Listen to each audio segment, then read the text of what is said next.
तो आज हम लोग ये वाला टॉपिक कौन सा पढ़ेंगे? व्यंजकों का गुणनखंड ज्ञात कीजिए। क्या है टॉपिक? व्यंजकों का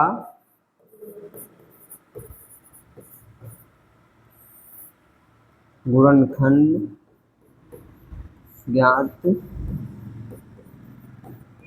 कीजिए। ठीक है, देखिएगा ये जो व्यंजकों गुणनखंड है, सबसे पहले इसमें तो आपको पता होना चाहिए गुणनखंड क्या होता है। मालूम है? हाँ, गुणनखंड क्या होता है? किसी भी चलो यहाँ पे क्या दिया गया, व्यंजक दिया गया है ना। व्यंजक के अलावा अगर आपको कोई संख्या दे दी जाती तो आप लोग क्या करते? निकाल लेते। जैसे मैं अगर आपसे कहता हूं कि आप जो है 4 का ही गुणनखंड ज्ञात करो, तो आप क्या बताओगे? 10 का गुणनखंड ज्ञात करो, तो आप कैसे निकालते? तो आप लोग क्या निकालते हैं? हाँ, एलसीएम लेकर के। या फिर हम लोग ऐसे कह सकते थे कि आपका 2 गुणे 2, 2 दूना 4, और 10 का जो है ये 2 गुणे का 5 है, ये इसका गुणनखंड हुआ ना। लेकिन हमको निकालना है इस बार किसमें? व्यंजकों में। किसमें निकालना है? व्यंजकों में। ठीक है, तो पहला सवाल आपको कौन सा बताइएगा? तो 8x प्लस 12y। अब देखिए हमको इसका निकालना है गुणनखंड। ठीक है, हमको 8x प्लस 12y का निकालना है गुणनखंड। तो आप ये बताइए कि इन दोनों में कौन सी ऐसी संख्या है जो 8 को भी डिवाइड कर दे और 12 को डिवाइड कर दे? 2 है, लेकिन आपको ध्यान रखना है, आपको बड़ी से बड़ी संख्या लेना है जो दोनों को डिवाइड कर दे। 4 है ना, तो हम लोग यहां से क्या करते हैं, 4 को कर लेते हैं कॉमन। अब 4 से हम इसमें जब भाग देंगे 8 में तो क्या हो जाएगा? 4 दूना 8, 2 बार जाएगा, x लिखा जाएगा प्लस 4 3 12 3, और यहाँ से y तो नहीं निकला है ना, ये आपका हो जाएगा आंसर। ठीक है, समझ में आ गया नहीं?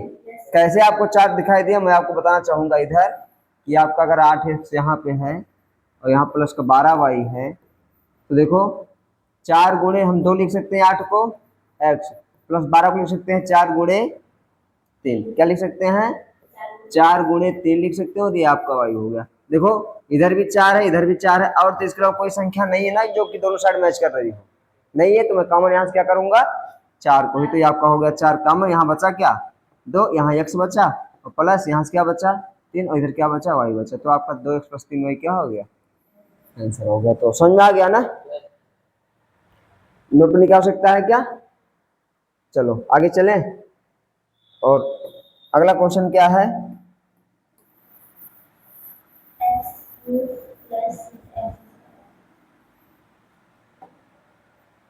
अगला क्वेश्चन आपका है x cube plus x square. चलो इसमें आप देखिए आपके जो दोनों पक्ष दिखाई दे रहे हैं, इसमें और केवल कॉमन क्या है? एक्स है ना। लेकिन एक्स यहाँ पे घाते लिखी गई है। एक्स क्या लिखी गई है? घाते लिखी गई है। तो कौन सी अधिकतम घात है? दोनों साइड कॉमन है, स्क्वायर है ना, क्योंकि यार यहाँ घाते 3 है, यहाँ घाते 2 है, तो 2 अधिकतम घात है जो कि दोनों साइड में है। तो यहाँ से कॉमन क्या करूंगा इस बार? एक्स घाते 2। तो इस बार आपका कॉमन हो गया एक्स घाते 2, और यहाँ बचा फिर क्या? ओनली एक्स बचा ना, और प्लस यहाँ पे क्या बचा? कुछ नहीं, तो यहाँ पे क्या मान लिया जाएगा? 1 मान लिया जाएगा। ध्यान रहना चाहिए आपको कि जो चीज यहाँ से हम लोग कॉमन लेते हैं, ठीक है, जो भी हम लोग कॉमन लेते हैं तो कॉमन से जो यहाँ कॉमन निकाल लिया जाए उसका अंदर में भाग कर देते हैं, उसका अंदर में हम लोग क्या कर देते हैं? भाग कर देते हैं। ठीक है, तो ये आपका हुआ। अगला लगवाएं आप, इरेज करें इसको। चलो तीसरा,